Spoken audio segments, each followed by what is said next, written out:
राम श्री राम राम राम राम राम राम राम राम राम राम राम। नमस्कार दोस्तों, कैसे हो आप सब। स्वागत करता हूँ आप सबका एक नए अंक में, एक नए एपिसोड में अपने YouTube चैनल पर स्टोरीज ऑफ बाबा नीम करौली, जहाँ मैं आप लोगों के साथ शेयर करता हूँ बाबा नीम करौली महाराज की जीवनी, उनके कुछ किस्से और कुछ चमत्कार। दोस्तों, महाराज जी हमेशा अपने भक्तों से कहते रहते थे कि जो होता है वो अच्छे के लिए होता है और भगवान कभी किसी का बुरा नहीं करता है।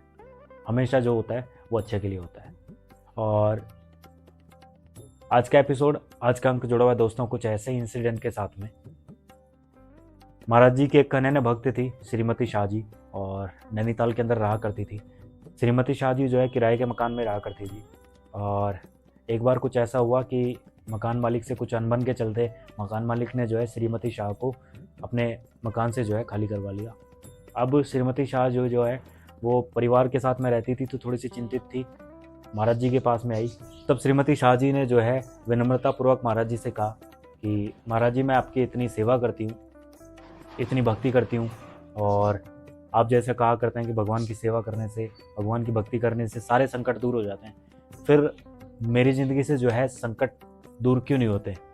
और इतना समय हो चुका है, लेकिन आज भी जो है मैं किराए के मकान में रहती हूँ, और अब ये हो गया है कि मकान मालिक ने जो है अचानक से अपना मकान खाली करवा लिया, और मैं अपने परिवार के साथ किराए में रहती थी, तो अब मैं कहाँ जाऊँ बाबा।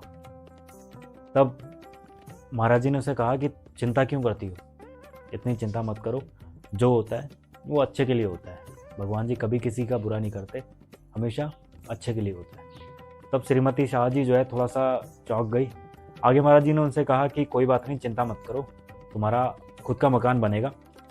महाराज जी के पास में गदा रखी हुई थी हनुमान जी की। महाराज जी ने वो गदा उठाई, और गदा उठाकर जो है उसने आसमान की तरफ किया। आसमान की तरफ गदा को करके जो है श्रीमती शाह जी को कहा, इतना ऊंचा मकान बनेगा तेरा, और थोड़ा सा मुस्कुराने लगे। तब श्रीमती शाह जी ने सोचा कि शायद महाराज जी उसके साथ में टिटोली कर रहे हैं, मजाक कर रहे हैं, पर महाराज जी के ऊपर विश्वास था, तो महाराज जी से कुछ कह भी नहीं पाई, और चुपचाप जो है अपने घर की तरफ आ गई। हुआ भी कुछ ऐसा कि महाराज जी ने कुछ ऐसा जुगाड़ बैठाया कि उसके किराए के मकान से जो है कुछ दूरी पर जो है एक दूसरा मकान जो है जल्दी व्यवस्था हो गई, और उसका परिवार जो है पूरा वहाँ पर रहने लग गया।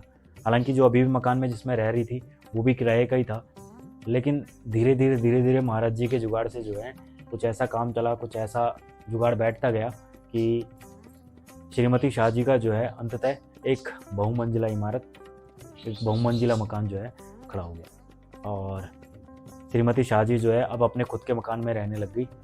अब श्रीमती शाह जी जो खुश थी, उसे महाराज जी के वो वचन याद थे। महाराज जी ने गदा ऊपर करके उससे कहा था कि तेरा इतना ऊंचा मकान बनेगा, और जब भी वो महाराज जी के पास दर्शन के लिए जाती थी तो महाराज जी को उनकी कृपा के लिए जो है धन्यवाद कहा करती थी।